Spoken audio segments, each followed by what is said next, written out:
Ya, baik pimpinan Balik, Bapak Ibu anggota Balik, ya, pimpinan Kadin, para pejabat utama Kadin, dan teman-teman sekalian. Saya agak ini karena yang ada di depan saya semua putih ini.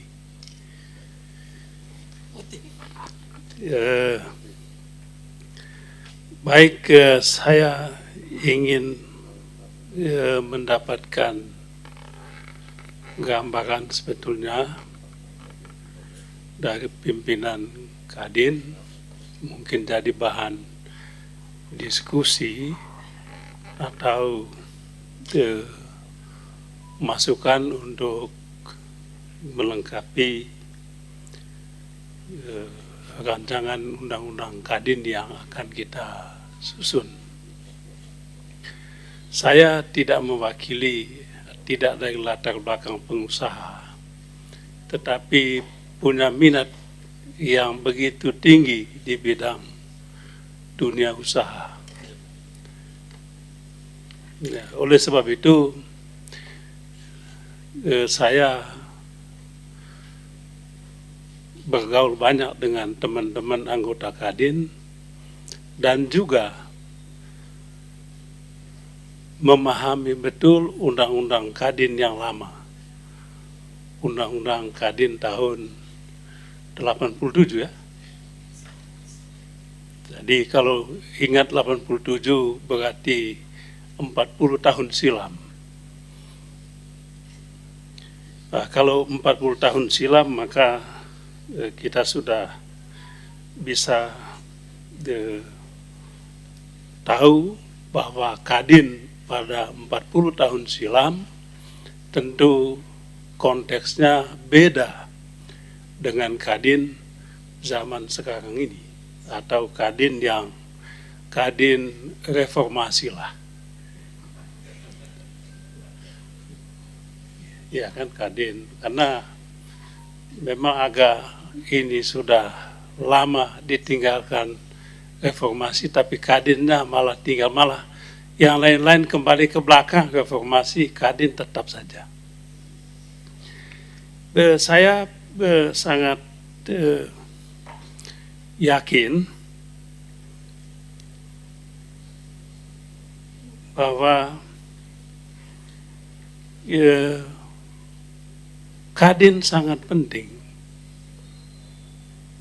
tetapi pentingnya bukan menjadi state organ. Jadi bukan organisasi dunia usaha yang dibina oleh negara. Jadi Kadin bukan perwakilan negara, dia bukan perwakilan pemerintah. Dia harus menjadi perwakilan dunia usaha. Ya, saya rasa kalau mau dikatakan harus ada perubahan paradigma, maka inilah salah satu perubahan itu. Kadin menjadi lembaga representasi dunia usaha. Tapi tidak hanya menjadi representasi yang independen dan tentu yang demokratis lah dan yang akuntabel. Sehingga harapan saya Pak Ketua, pimpinan Kadin ke depan, bahkan kalau bisa yang memimpin negara ini adalah teman-teman dari organisasi Kadin ini. Saya jadi presiden. Kita semua tahu dunia politik nggak mungkin tanpa usaha, tanpa kapital. Tapi persoalannya adalah bagaimana ini dikelola dengan baik supaya hasilnya produktif untuk negara kita, untuk rakyat kita. Jadi Pak Ketua, saya sangat menghormati Pak Ketua Umum Kadin ini, masih muda, dan orang tuanya kita kenal baik juga. Tapi tidak jadi pimpinan partai politik ya? Belum. Ya maksud saya kalau jadi pimpinan partai politik ke depan bisa calon presiden Pak anak muda ini. Ya, kita tampilkan anak-anak muda lah ke depan gitu. Bukan berarti yang tua nggak boleh, boleh juga. Dengan demikian Pak Ketua pimpinan, Kadin itu harusnya menjadi semacam parlemennya dunia usaha. Jadi sebagai parlemennya dunia usaha, maka dia memperjuangkan kepentingan dunia usaha. Jadi bukan kepentingan negara dia. Oleh sebab itu, ada masukan di sini, ya dia tidak boleh ada usulan presiden tidak boleh jadi pembina. Kalau dia menjadi pembina, hilang independensinya. Hilang semangatnya tadi untuk menjadi parlemen dunia usaha. Malah menjadi pembela pemerintah. Karena dia menjadi strategic partnership-nya negara atau pemerintah. Oleh sebab itu dia bukan bagian organik dari pemerintah, dari presiden. Menurut saya kalau visi Kadin seperti ini gagal ini. Harus menjadi institusi Kadin yang independen dia. Yang kuat, yang mewakili, memperjuangkan kepentingan dunia usaha. Mohon maaf Pak Ketua Umum Kadin, di daerah-daerah saya banyak pengusaha yang mengeluh. Semua sekarang diambil alih oleh negara. Usaha yang kecil-kecil aja negara ambil alih.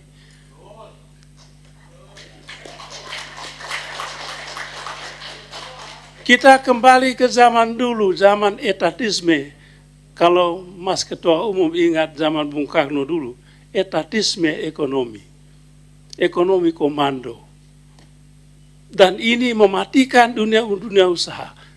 Tugas Kadin adalah membangkitkan kembali, membangun kembali kekuatan ini.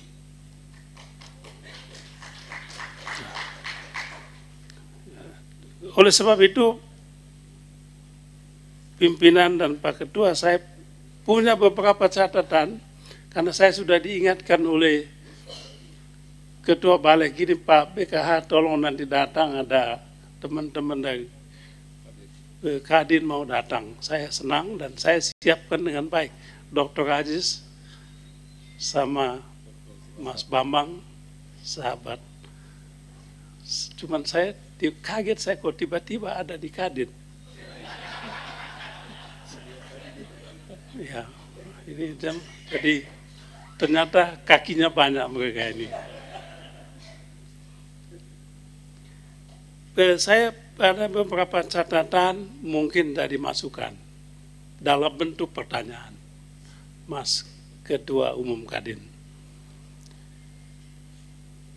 Yang pertama, apakah tadi dengan pembukaan yang tadi saya sampaikan, pertanyaan saya, apakah Kadin tetap akan menjadi wadah tunggal dunia usaha? Karena di sini disebutkan tadi, kalau bisa menjadi satu-satunya wadah bagi pengusaha, itu kan berarti dia wadah tunggal.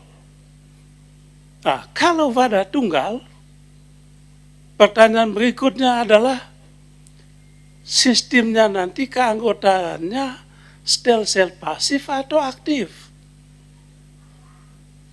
Apakah semua yang namanya ini pelaku usaha otomatis menjadi anggota Kadin? Kan itu juga, itu tidak gampang Mas Ketum. Mungkin perlu dipikirkan ulang itu mengenai gagasan untuk menjadikan wadah tunggal itu. Tentu dari aspek demokrasi wadah tunggal juga mungkin tidak bagus, ya tidak demokratis lah. Jadi menurut saya biar aja ada wadah yang lain bersaing secara sehat. Kemudian yang kedua yang tadi saya katakan, apakah keanggotaannya wajib atau sukarela yang tadi saya sampaikan? Apakah otomatis atau tidak?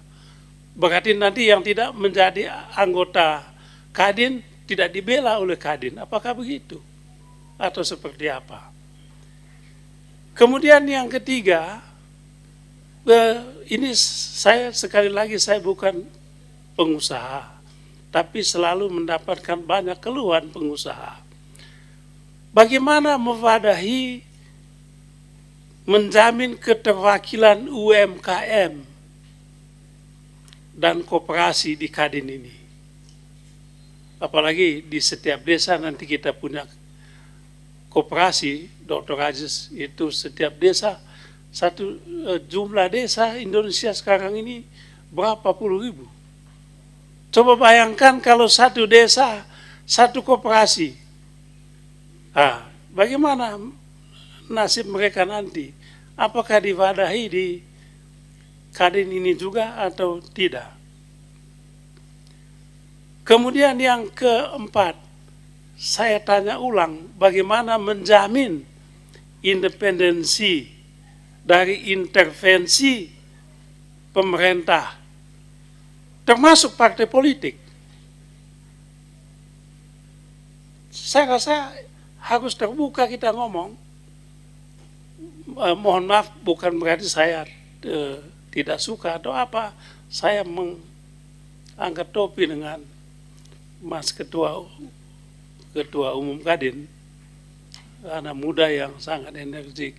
Tapi jangan sampai kemampuan yang luar biasa ini malah dikerdilkan karena menjadi bagian dari partai politik tertentu. Akan lebih bagus kalau dia tampil independen, mewadahi semua. Luar biasa itu. Kemudian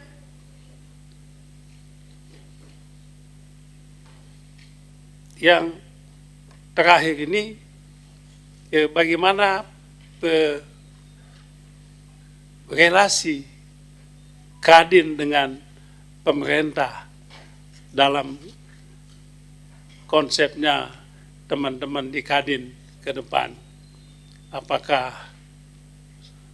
seperti yang tadi saya sampaikan, kalau mitra strategis itu maka ya dia tidak boleh jangan seperti KPK, Mas Bambang. KPK independen tapi ada Dewas, dan Dewas dianu oleh Presiden, itu kan tidak independen lagi. Jangan seperti itu modelnya, akal-akalan itu. Saya rasa itu pimpinan, terima kasih banyak sebab saya sudah dikasih waktu yang cukup panjang. Panjang ya? Iya. Ya lumayan lah, 10 menit lah. 10 menit Terima tambah kasih. 5.